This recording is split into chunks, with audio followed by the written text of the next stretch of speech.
What's up, guys? Welcome back to the channel. Today I want to talk about appendix carry and why I choose to carry appendix style. If you guys like the video, please do like, comment, subscribe. I enjoy all interaction and feedback. Alright guys, so to start off, I know everybody thinks, not everybody, but some people think that carrying appendix is dangerous. You can blow your junk off, you can hit your femoral artery or your femoral vein. Sometimes the gun's pointing in an unsafe direction. I'll tell you, if the gun is holstered in a holster that has retention as well as the trigger guard is completely covered, you kind of negate a lot of those things.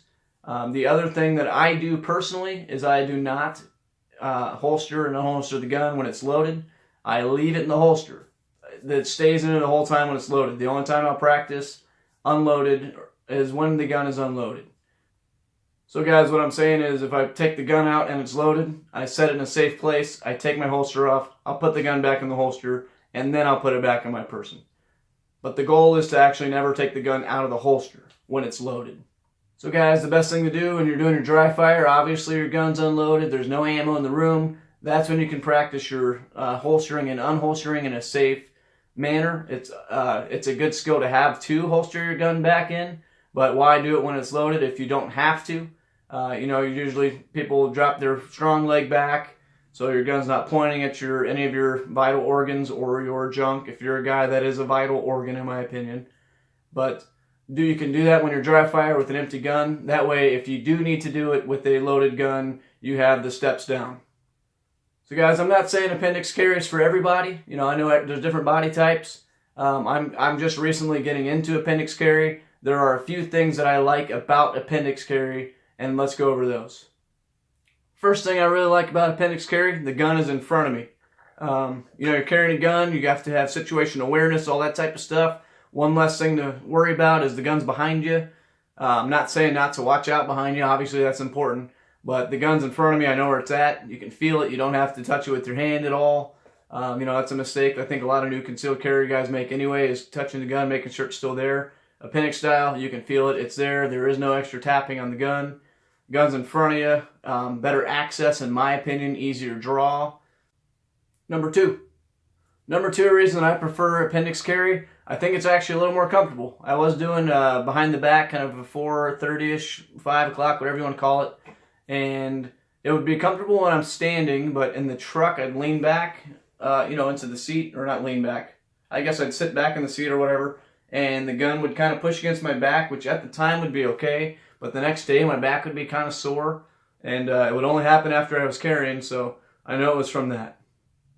Number 3 reason, in my opinion, you get a faster draw. I know some people are pretty fast at small of back or 3 o'clock, but appendix carry for me, I think is the fastest draw, especially right now I live in Omaha, Nebraska. Sometimes we're wearing a coat or a jacket or whatever, hoodie. It's easier to pull up instead of trying to get all this extra stuff out. So in my opinion, it's an easier, faster draw.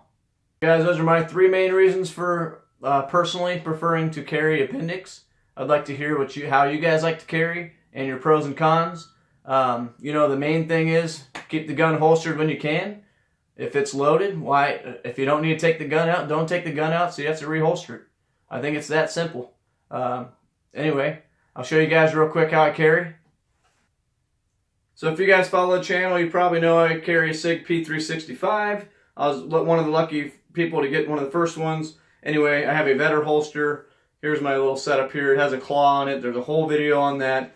If I need to take the gun off at night, I don't take the gun out of the holster. You take the holster out, you set it down, and then when you're ready to go, you put it back in, you keep it holstered. Your trigger guard's covered, and you're good to go, guys. It's that easy. I think everybody knows a holstered gun with good retention is one of the safer guns you can have with you. Less chance of negligent discharge. Who wants a negligent discharge? Alright guys, hopefully that was a fun video for you guys. Let me know your pros and cons of appendix carry, or whatever kind of carry you guys like to do. I'm not against any other types of carries. I'm a huge Second Amendment guy. If you guys are responsible gun owners, please carry a gun. I think it's important for us to do that. If you want to carry ankle, appendix, small back, 3 o'clock, shoulder holster, I don't care. Just carry the gun, guys. Alright, be safe out there. Hopefully you enjoyed the content. Please like, subscribe, and comment. Thanks, guys.